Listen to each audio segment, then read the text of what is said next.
ومما وجد مكتوبا بخط الإمام النووي رحمه الله تعالى دعاء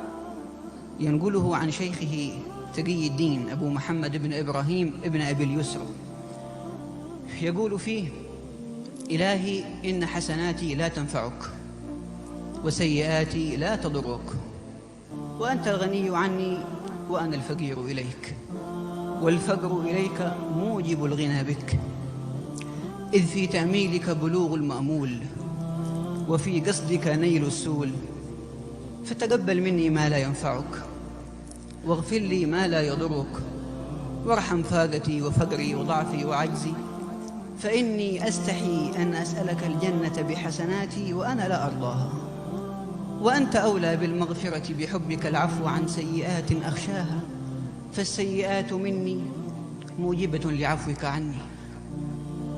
يا من وسعت رحمته كل شيء وغمرت نعمته كل حي،